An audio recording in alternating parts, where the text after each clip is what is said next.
आकाशवाणी मध्य प्रदेश से प्रस्तुत है प्रादेशिक समाचार।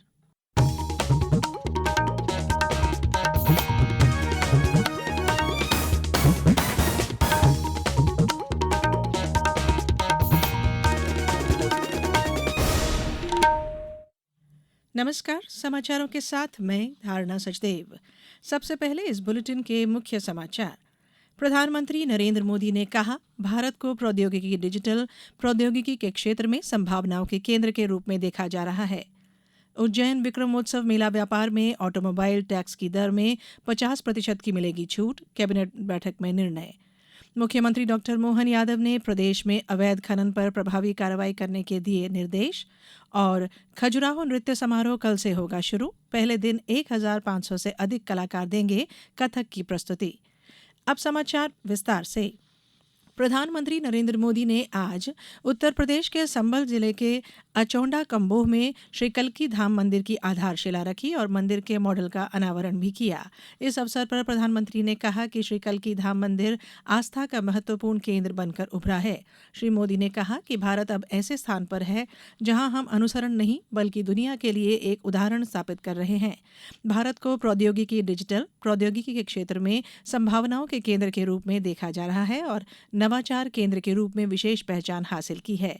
उन्होंने कहा कि एक तरफ सांस्कृतिक पुनर्जागरण के क्रम में मंदिरों का निर्माण हो रहा है, वहीं दूसरी ओर मेडिकल कॉलेज बन रहे हैं, शहरों में हाईटेक इंफ्रास्ट्रक्चर तैयार हो रहा है और देश में बड़ी मात्रा में विदेशी निवेश आ रहा है।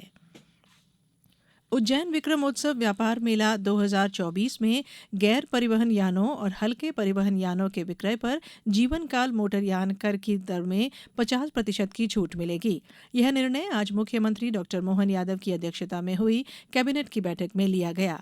बैठक में निर्णय लिया गया कि विकृत वाहनों का क्षेत्रीय परिवहन कार्यालय उज्जैन से स्थायी पंजीयन कराने पर छूट दी जाएगी। कैबिनेट ने इंदौर उज्जैन 4 लेन मार्ग को 6 लेन में पेवर्ड शोल्डर में विकसित करने की स्वीकृति दी है। इसकी लंबाई 45.475 किलोमीटर है। योजना अंतर्गत 1692 करोड़ रुपए की लागत आएगी। मंत्री परिषद द्वारा खंडवा जिले की तहसील खालवा के ग्राम रोशनी के समीप घोड़ा पछाड़ नदी पर आंवलिया मध्यम सिंचाई परियोजना के लिए 224 करोड़ 46 लाख रुपए की पुनरीक्षित प्रशासकीय स्वीकृति दी गई। राज्य शासन के नानाजी देशमुख पशु चिकित्सा विज्ञान विश्वविद्यालय के बैचलर ऑफ वेटनरी साइंस और एनिमल हस्बेंड्री तथा बैचलर ऑफ फिशरीज साइंस पाठ्यक्रम के राज्य कोटा की सीटों पर वर्ष 2024-25 से नीट की प्रावीण्य सूची के आधार पर प्रवेश होगा। पशुपालन और डेयरी विभाग के आदेश अनुसार विश्वविद्यालय द्वारा सूचना जारी कर दी गई है। इन पाठ्यक्रमों के लिए आगामी 9 मार्च तक ऑनलाइन आवेदन किए जा सकते हैं। नीट प्रवेश परीक्षा 5 मई 2024 रविवार को दोपहर 2 बजे से दोपहर बाद 5:20 तक होगी। मुख्यमंत्री डॉक्टर मोहन यादव ने कहा है कि राजस्व और खनिज विभाग संयुक्त रणनीति बनाते हुए प्रदेश में अवैध खनन पर प्रभावी कार्रवाई करें। आज मंत्रालय में प्रमुख सचिव खनिज और राजस्व द्वारा तैयार प्रेजेंटेशन देखने के दौरान मुख्यमंत्री ने कहा कि विभागीय गतिविधियों की नियमित समीक्षा की जाए। राजस्व, गृह और खनिज विभाग की संयुक्त बैठकें हों। डॉक्टर यादव ने प्रमुख सचिव राजस्व को जनहित में अभियान संचालित कर जन समस्याओं का समय सीमा में निराकरण करने के निर्देश दिए। प्रमुख सचिव निकुंज श्रीवास्तव ने जानकारी दी कि इस संबंध में प्रदेश में अभियान संचालित किया जा रहा है जो आगामी 29 फरवरी तक चलेगा। धार के महाराजा भोज शासकीय स्नातकोत्तर महाविद्यालय में चल रहे 3 दिवसीय नर्मदा साहित्य मंथन का आज समापन हुआ। कार्यक्रम में राष्ट्रीय स्वयंसेवक संघ के सह सरकार्यवाह डॉक्टर मनमोहन वैद्य ने कहा कि राष्ट्र के जीवन का आधार अध्यात्म है। राष्ट्रीय शब्द का अर्थ राष्ट्र को समझना और राष्ट्र का चिंतन करना है। उन्होंने कहा कि दुनिया ने हमें बताया है कि भारत कृषि प्रधान देश था, पर वास्तव में पुरातन समय में भारत उद्योग प्रधान देश था। इस अवसर पर देवी अहिल्या विश्वविद्यालय की कुलगुरु डॉक्टर रेणु जैन ने कहा कि साहित्य के ऐसे आयोजन से युवाओं की रचनात्मकता को एक बड़ा मंच मिलता है। विश्व विख्यात खजुराहो नृत्य समारोह कल से शुरू हो रहा है। 26 फरवरी तक चलने वाले इस समारोह का शुभारंभ 1500 से अधिक कथक नृत्य कलाकारों की प्रस्तुति से होगा।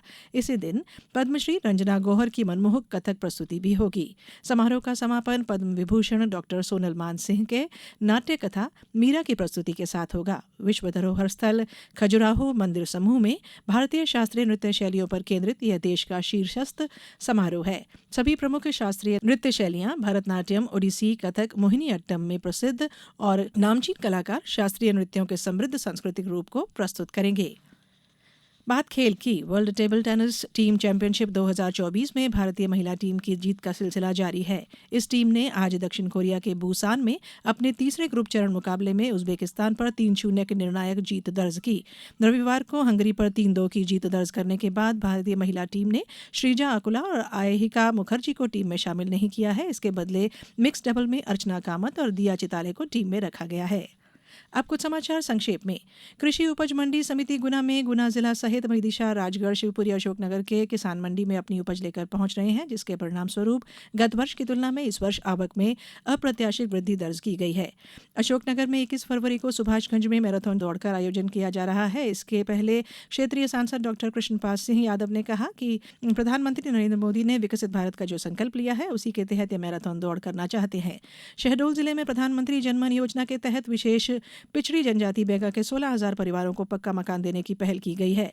पंजाबी साहित्य अकादमी मध्य प्रदेश संस्कृति परिषद द्वारा कल से पंजाबी माँ बोली दिवस पर विभिन्न कार्यक्रम होंगे। और नीमच जिले में आयुष्मान निरामय भारत योजना के तहत 5,20,227 हितग्राहियों के आयुष्मान कार्ड बनाए गए हैं। इस बुलेटिन में इतना ही। अनुमति दीजिए। नमस्कार।